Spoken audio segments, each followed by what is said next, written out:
So guys, आज हम बात करेंगे रॉ में क्या सर खपाई हुई है सारे टाइम।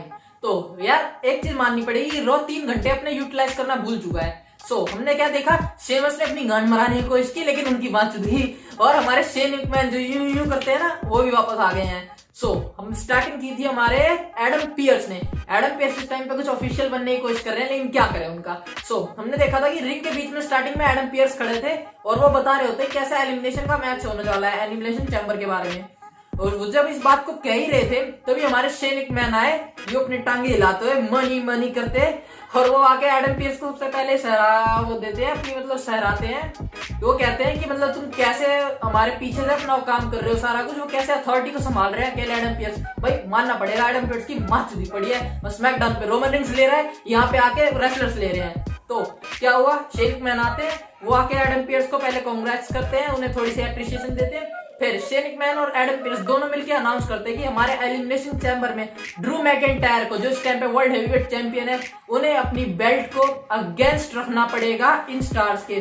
तो एलिमिनेशन चैम्बर में ये मैच होने वाला है, Drew McIntyre versus Randy Orton versus Sheamus versus Jeff Hardy versus AJ Styles. एक और बचा है, वो है ना गांड मराओ मिज, वो भी होने वाला है। ये मैच हो चुका है कंफर्म, एलिमिनेशन चैम्बर का 6 मैन मैच। जैसे ये मैच हो गया, शेन मैकमैन ने बोला ये मैच होने वाला है, इसे करने के बाद शेन मैकमैन तो जा रहे होते हैं रैंप के ऊपर ही। जैसे शेन मैकमैन वापस चल के जा रहे थे, हमारे एंट्री लेते हैं फिनोमिनल एजे स्टाइल्स। उनके पीछे वो सांड होता है ना, ओमस, वो हाँ मतलब वो भी आता है उनके साथ। शेन मैकमैन को ऐसे करते हैं, मतलब हाँ भाई कैसा है ये, वो ज्यादा कुछ नहीं होता, बस फेस टू फेस एक्ट होता है उनका। और ऐसे करके शेन मैकमैन चले जाते हैं, एजे स्टाइल अपनी एंट्री लेते हैं। एज स्टाइल रिंग के अंदर आके एडम पियर्स को सहलाते हैं कि भाई तूने कमाल कर दिया, तू मतलब वैसे तो कुछ खास नहीं करता लेकिन आज तूने बिल्कुल सही डिसीजन लिया है। इस चीज के बारे में बात हो ही रही होती है कि तभी आते हैं जेफ हार्डी।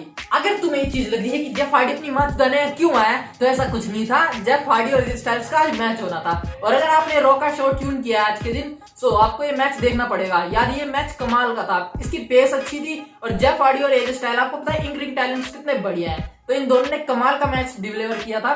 बट जैसा कि आपको पता है कि जेफ हार्डी को आज अच्छी कुछ बुकिंग मिल नहीं रही है, तो जेफ हार्डी ने इस मैच में टैप आउट कर दिया। वो अलग बात है कि जेफ हार्डी ने 2 से 3 बार एज स्टाइल से काल्फ क्लेशर मूव को सहा, उसके बाद उन्होंने टैप आउट किया, बट आखिर में एज स्टाइल ने गांड मारी थी। इसके बाद अगर आपने रॉ देखी तो आपको ये लगेगा कि यार मैंने क्यों देखी रॉ।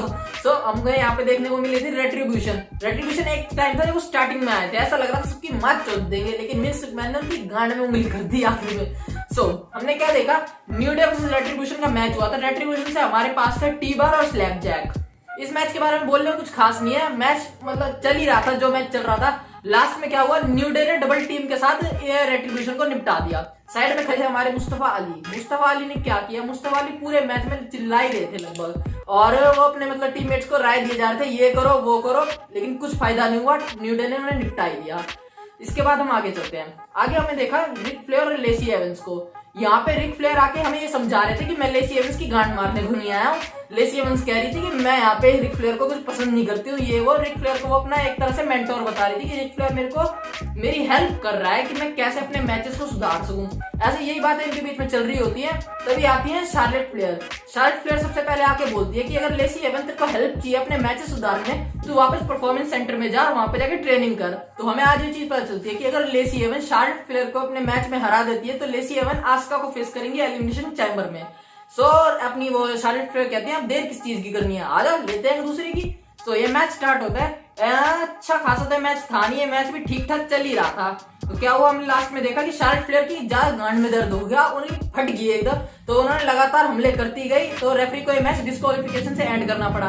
तो हमें क्या पता चलता है आखिर में, लेसी एवंस इस मैच को डिस्क्वालिफिकेशन से जीत गई। तो इस वजह से लेसी एवंस को फेस करना होगा आस्का को एलिमिनेशन चैम्बर में। मैच की मात होने वाली है, मजा नहीं आएगा एलिमिनेशन चैम्बर में। चल ही रही है भाई वुमेन्स की स्टोरी लाइन भी। आज हमें वैसे एलेक्सा ब्लिस कहीं देखने को नहीं मिली, तो जो एलेक्सा ब्लिस के फैन है उनकी तो फट गई अभी। इसके बाद हमें देखने को मिलती है कमाल की चीज, एज आते हैं। हमें यहाँ पे एज आके एड्रेस करते हुए दिखते हैं कि मैं कैसे सारे टाइम गया इधर से उधर। वो एनएक्सटी पे भी गए, वो पिछले रॉ पे भी थे, वो स्मैकडाउन पे भी थे। उन्होंने हर वहां पे जाके हर चैंपियन को जाके ललकारा कि मैं ये कर दूंगा, मैं वो कर दूंगा। वो ये भी बताते हैं कि मैं अपना डिसीजन देने वाला था स्मैकडाउन पे, बट जो भी हुआ आपको पता है, स्मैकडाउन पे आया केविन ओवंस, उसने गांड मार ली रोमन रिंग्स की। ये बोल ही रहे होते हैं एज कि तभी मिस मॉरिसन और उनके साथ में एक और वो था ना गार्जा नाम का, एंजल गार्जा, जो सब पे ट्राई कर रहा था कि मैं इसकी ले लूं, मैं इसकी ले लूं, लेकिन सारी कहती है नहीं दूंगी। वो एंजल गार्जा भी था मिस मॉरिसन के साथ। तो क्या होता है एज को सामने आते हैं मिस मॉरिसन और एंजल गार्जा और वो बता रहे होते हैं भाई कुछ हमें कोई फर्क नहीं पड़ता, तू किसी को भी चैलेंज कर, जैसे ही तुम्हारा मैच खत्म होगा मेरे पास मनी इन द बैंक तो है ही, मैं आऊंगा कैश इन करूंगा रेसलमेनिया में और जीत जाऊंगा।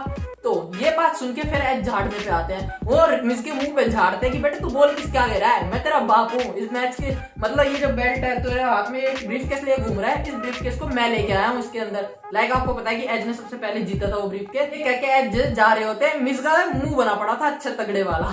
तो एज ये कह के चले जाते हैं ये चीज। इसके बाद हमें देखने को मिलता है डेमियन प्रीस्ट। हाँ तो हमारे डेमियन प्रीस्ट क्या करते हैं, मिज और मॉरिसन जैसे वही रिंग के साइड में थे, उनके साथ एंजल गार्जा भी थे, वही जैसे एज चले जाते हैं।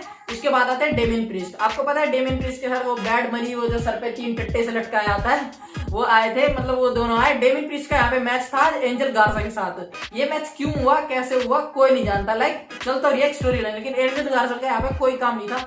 फिर भी ये मैच हुआ। इस मैच में हमें क्या देखने को मिलता है कि डेमियन प्रीस्ट और एंजल गार्जा लड़ ही रहे हैं और साइड में मिज मॉरिसन चुल मचा रहे हैं, अपनी अलग कोशिश कर रहे हैं चुल मचाने की। इसके लिए वो जो बैड मनी 3 टट्टे वाला आदमी था उसने क्या किया, मिस का ब्रीफ केस उठाया और उसे अंदर फेंक दिया। उसे अंदर फेंकते ही मॉरिसन से गए रिंग के अंदर, तो रेफरी ने कहा निकल लौड़े। उन्होंने मिस को और मॉरिसन दोनों को बाहर कर दिया कि निकलो बैंक, चलो तुम यहाँ से निकलो। इस चीज का हमारे डेमियन प्रीस्ट ने फायदा उठाया, उन्होंने एंजल गार्जा को पिन कर दिया। इसके बाद हमें देखने को मिलता है अपने बैक स्टेज में, जो क्या है बियंका ब्लेयर ने बैक स्टेज में इंटरव्यू दे रही थी कि वो कैसे आस्का को भी कन्फ्रंट कर सकती है, लाइक आस्का और के साथ भी उनका मैच हो सकता है रेसलमेनिया में। तो वो ये बात दे रही होती है कि आती है आस्का, वो कहती है कि हाँ मतलब तुमने अच्छा है, रॉयल रंबल तुम जीती, वो उन्हें कंग्रेचुलेट कर रही होती है। लेकिन लास्ट में वो क्या कहती है, तुम आस्का के लिए रेडी नहीं हो, तुमने कुछ भी किया हो। तो ये बात थोड़ी सी इनकी आपस में हो रही होती है बैक स्टेज, ऐसे इनका कन्फ्रंटेशन चल रही होती है, कुछ खास इनके बीच में हुआ नहीं। इसके बाद हमें देखने को मिले एक कमाल का match Keith Lee versus Riddle का। यार देखो में ये दोनों कच्चे टैलेंट्स हैं, तो इनका जैसे आज मैच हुआ इससे पता चलता है कि इन दोनों के अंदर पोटेंशियल है। कीथ ली को तो फिर भी अच्छी खासी बुकिंग मिलती है, रिडल को तो और अच्छी बुकिंग देनी चाहिए, ये मैं डब्ल्यूडब्ल्यूई को सजेस्ट करूंगा। वैसे उन्हें कुछ फर्क नहीं पड़ने वाला, उन्हें जो माफी देनी है वो चुरा के रहेंगे। तो ये मैच हो रहा था, हमें क्या देखने को मिला है, कीथ ली के सामने जो रिडल थे, रिडल कोशिश कर रहे होते हैं कि भाई तू तो मेरा भाई है हाथ, लाइक वो फ्रेंडली रख रहे थे ये दोनों आपस में मैच। इस मैच में फिर आखिर में आपको क्या देखने को मिला, जिसमें आपको होता है कीथ ली को कुछ हैवी बुकिंग मिलती है थोड़ी सी, तो कीथ ली ने वो बॉम्ब लगा के अपना लास्ट में हरा दिया है अपने मैट रिडल को। लेकिन क्या हुआ, कीथ ली गांड घुमा के अपनी खड़े हुए थे, पीछे से टन टंटारा हुई और करारा सा लट घुसा दिया बॉबी लैशली ने। पीछे से उन्होंने धक्का मारा, एक साइड कीथ ली यूं देखते हैं पलट के, अरे मेरे मारेगा तू।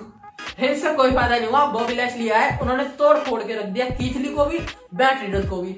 इससे हमें पता चल रहा है बॉबी लैशली को सबसे स्टैंड टॉल दिया गया है इन सबके आगे।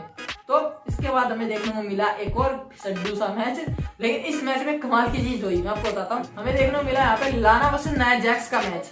ये मैच मुझे पता है कुछ खास किसी को भी पसंद नहीं है, लेकिन इसमें क्या हुआ, लाइक पूरा टाइम लाना आपको पता है वो बेचारी बनी हुई है, थोड़े बहुत हाथ पैर यूं चलाने की कोशिश कर रही होती है, नाया जैक्स का क्या ही पाड़ लेगी मोटी गांड का। लेकिन किसी मोटी गांड का नाया जैक्स को आज बहुत ही तड़ा सबक मिल गया। क्या हुआ, पूरे टाइम डोमिनेट कर रही थी, जैसी एप्रन की एज पे गई उन्होंने कोशिश की उनके ऊपर कूदने की कोशिश कर रही थी नाया जैक्स, लेकिन क्या वहां से लाना हट गई, नाया जैक्स के चूथड़ जो एप्रन की एज पे लगे और वे क्या करती है, वे पकड़ के यूं खड़ी इस चीज का पीछे से लाना ने फायदा उठाया, उन्होंने धक्का दिया और टेबल पे मार के, जैसे टेबल मैच था ये, तो जो टेबल पे गिरता वो आउट हो जाता।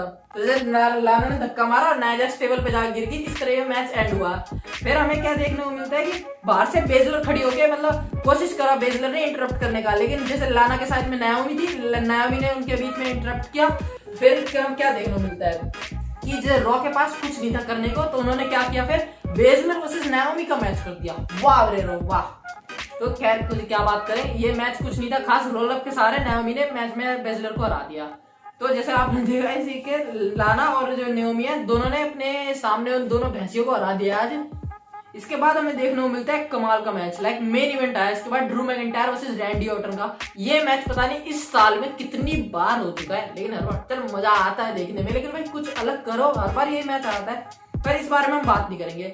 स्टार्टिंग में सही रैंडी ऑर्टन और जो ड्रू मैकिंटायर थे वो कोशिश कर रहे थे एक दूसरे की लेने की, और मैं तगड़ा हूं, मैं तगड़ा हूं, एक दूसरे के मुंह लगाने की कोशिश कर रहे थे एक दूसरे पे। वहीं कई बार ड्रू मैकिंटायर ने तो अपना वो रैंडी ऑर्टन देते हैं ना विंटेज डीटी, वो भी दिया। तो क्या देखा हमने पूरे मैच में, पेस कमाल की थी इस मैच की। लास्ट में क्या करते हैं, शेमस आए, मैं कहूँ मैं बीच में चौड़ा आऊंगा, मैच चल रहा था, लास्ट में एकदम से शेमस आए, उन्होंने अपनी ड्रॉप किक लगाने की कोशिश की थी मैकिंटायर को, लेकिन मैकिंटायर हट गए, वो खुद लगी उसको रैंडी ऑर्टन के जाके, रैंडी ऑर्टन साइड में जाके मुंह फैल गया रैंडी ऑर्टन का। ड्रू मैकिंटायर ने एकदम से उछल के लगाई अपनी क्लेमर किक, शेमस के मुंह पे जड़ दी, शेमस भी डेड हो गए। तो हमें क्या देखने को मिलता है, लास्ट में स्टैंड टॉल करते हैं हमारे ड्रू मैकिंटायर अपनी चैंपियनशिप के साथ। सो गाइस पूरे रॉ का आपने देखा, ये पूरे टाइम में 3 घंटे का शो, मैं आपको कहूंगा बोर हो गए बीच में, लेकिन लास्ट कुछ मेन जो पॉइंट्स थे, मेन पॉइंट्स पे तो भाई डब्ल्यूडब्ल्यूई कमाल कर रही है, लेकिन जब मेन चीजों के अलावा जो हटके चीजें हैं उन पे डब्ल्यूडब्ल्यूई ने पूरी गांड मार रखी है उन चीजों की। सो आप बताना मेरे को कमेंट सेक्शन में जाके कि आपको रॉ का शो आज का कैसा लगा। आप अगर रेटिंग देना चाहो तो 0 में से 10 के बीच में आप क्या रेटिंग दोगे। तो तब तक के लिए मिलते हैं।